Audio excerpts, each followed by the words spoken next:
संभल हिंसा का दाऊद आईएसआई से लिंक, यूपी पुलिस ने कैसे जोड़े तार। मास्टरमाइंड शारिक राठा पर खुफिया इनपुट से खलबली। उत्तर प्रदेश के संभल में 24 नवंबर को भड़की हिंसा मामले में पुलिस की जांच की दिशा अब अलग संकेत दे रही है। पुलिस को संदेह है कि संभल में शाही जामा मस्जिद सर्वे के दौरान भड़की हिंसा की साजिश फरार गैंगस्टर शारिक साठा ने रची थी। शारिक पश्चिम यूपी के बरेली शहर का रहने वाला है। कथित तौर पर वो यूएई में बसा हुआ है। पुलिस को इस संबंध में अंदेशा तब हुआ जब उन्हें संभल में खाता धारकों को असामान्य रूप से पैसे ट्रांसफर किए जाने की जानकारी मिली। साथ ही संभल हिंसा स्थल पर विदेशी कारतूस भी मिले थे। संभल पुलिस ने इससे पहले 24 नवंबर को भड़की हिंसा मामले में कहा था कि उन्हें मस्जिद के पास से पाकिस्तान और अमेरिका में बनी हुई गोलियां मिली हैं, जो हिंसा में विदेशी हाथ होने की ओर इशारा कर रही हैं। उन्होंने हिंसा के लिए इलाके में तुर्की और पठान मुसलमानों के बीच प्रतिद्वंदिता को भी जिम्मेदार ठहराया था। अब इस मामले में पाकिस्तानी खुफिया एजेंसी आईएसआई और अंडरवर्ल्ड डॉन दाऊद इब्राहिम के तार भी जुड़ते दिख रहे हैं।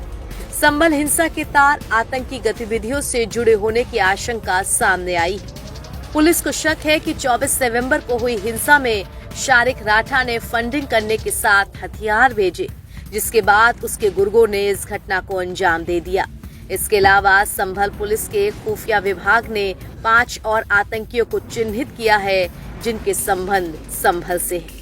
यूपी के संभल में 24 नवंबर को जामा मस्जिद के सर्वेक्षण के दौरान हुई हिंसा के 1 महीने बीत जाने के बाद 50 से ज्यादा आरोपियों को पुलिस गिरफ्तार कर जेल भेज चुकी है। संभल हिंसा को लेकर पुलिस आतंकी एंगल से भी जांच कर रही है।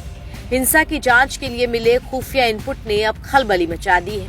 हिंसा के तार आतंकी गतिविधियों से जुड़े होने की आशंका सामने आई है। एसआईटी को शक है कि संभल के दीपा सराय और नखासा में रह रहे आईएसआई व अल-कायदा संगठन के लोगों ने बवाल के लिए हथियारों की सप्लाई और फंडिंग की थी। खुफिया विभाग का पहला शक संभल में रहने वाले शारिक साठा पर है, जो आतंकी दाऊद की गैंग का सदस्य है। शारिक पर अलग अलग राज्यों में 50 से ज्यादा मामले दर्ज हैं। वर्ष 2020 में जमानत के बाद फर्जी पासपोर्ट के जरिए वो दुबई भाग गया। उसके दाऊद और पाकिस्तान की आईएसआई से संबंध भी जाहिर हो गए। अब यूपी समेत दिल्ली पुलिस को भी उसकी तलाश है, क्योंकि उसका गिरोह एनसीआर से 300 से अधिक वाहनों की चोरी में भी शामिल है। पुलिस को शक है कि 24 नवंबर को हुई हिंसा में शारिक ने फंडिंग के साथ हथियार भेजे थे और उसके गुर्गों ने इस घटना को अंजाम दे दिया।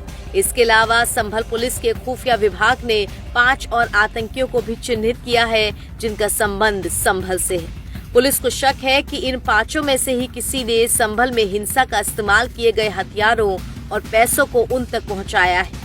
इन 5 आतंकियों के नामों में से 2 अहम नाम शाहिद अख्तर और उस्मान हुसैन हैं।